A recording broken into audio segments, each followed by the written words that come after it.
দেখো আমার আদি সোনা কিন্তু অনেক বড় হয়ে গেছে, দেখছো আমার আদি সোনা কিন্তু বিস্কুট খাচ্ছে। হ্যাঁ, আর খাওয়ার সময় দেখো এক হাত দিয়ে সাপোর্টও দিয়েছি নিচ থেকে, তোমরা দেখতে পাচ্ছ কত বড় হয়ে গেছে আমার বাচ্চাটা। আর এই বিস্কুটটা ওর থেকে যখনই নেওয়া হচ্ছিল না, ও কান্না করে দিচ্ছিল, তাই লাস্টে ওকে বিস্কুটটা দেওয়াই হলো।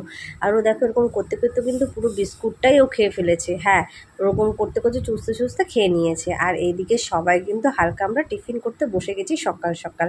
আর এদিকে সবাই চা মুড়ি বিস্কুট সব দিয়েই খাচ্ছে, কিন্তু আদি কিন্তু বিস্কুটটা ছাড়ার নামই করছে না, ও কিন্তু খেয়েই যাচ্ছে। দেখো আমার সোনা বাচ্চাটা।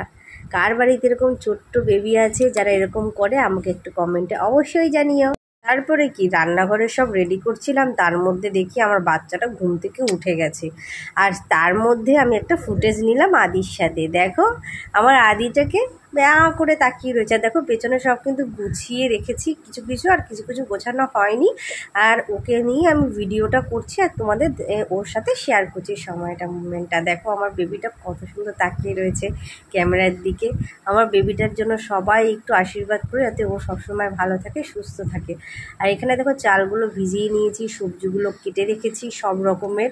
আর আজকে হচ্ছে ফ্রাইড রাইস হবে আর মাটন কষা হবে। দেখো মাটন কষাটা আমি ভালো করে মেখে ম্যারিনেট করে ওটা ঢেকে রেখে দিয়েছি কিছুক্ষণের জন্য। আর অনেকক্ষণ ঢাকার পরে দেখো অনেকটা জল গলেছে কিন্তু। আর এখানে কিন্তু কড়াই গরম করতে দিয়ে দিয়েছি সবগুলো ফ্রাই করার জন্য। আর এদিকে মাটনটা কষা করব। আর কিশমিশটাও জলে ভিজিয়ে রেখেছি, আর কাজুটা এখনও বের করা হয়নি, কাজুটা ভেতরে রয়েছে, বের করে নেব। আর এখানে চালগুলো দেখো অনেকটাই ফুলে উঠেছে, মানে অনেকক্ষণ হয়ে গেছে, ভেজানো হয়ে গেছে। আর এর মধ্যে মাটন কষাটা কিন্তু আমার হয়ে গেছে। দেখো লাল লাল ঝোল হয়েছে, দেখতে দারুণ লাগছে না? কে কে খাবে চলে আসো। আর এখানে গোটা গোটা কটা রসুন দিয়েছিলাম। আর এখানে দেখো আমার সব ফ্রাই করা হয়ে গেছে। আমি পুরো ফুটেজটা নিতে পারিনি, কারণ রান্না করতে করতে বাবুকে গিয়ে গিয়ে আমার খাওয়াতে হচ্ছিলো। আর এখানে দেখো এটা আমি এখন ভাপে বসাতে দিয়ে দেবো। সব মিক্স করে দিয়েছি। আর এর মধ্যে একজন ট্যাটু করতে এসেছিলো যে আমাকে একটা দাদা তিল করে দাও, আমাদের পাড়ায় একটা ভাই, ও মানে আমার বরকে বলছিল, তাই বর মেশিনটা নিয়ে এসেছিলো বাড়িতে। তো ওর মেশিনটা দিয়ে মানে ট্যাটুটা, মানে ট্যাটু তো বলা যায় না, এটা হচ্ছে একটা তিল। মানে এরকম তিল অনেকেই করে। এবার এই ভাইটার তিল একটা ছিল এখানটায়, ওটা নাকি হালকা উঠে যাচ্ছিলো, মানে জন্ম থেকেই ছিল। কিন্তু ও বলছে যে আমি এই তিলটা একটু ডিপ করে করব, তাই দাদা মেশিনটা একটু নিয়ে এসো। মানে পাশের বাড়ি আমাদের এখানে। তো ওর তিলটা একটু ডিপ করা হচ্ছে। আর তোমরা কে কে এরকম তিল করতে চাও বা ট্যাটু করতে চাও, আমাদের কন্ট্যাক্ট করো। হ্যাঁ, আমরা খুব স্বল্প দামে একদম কম মূল্যতে আমরা ট্যাটু করাই।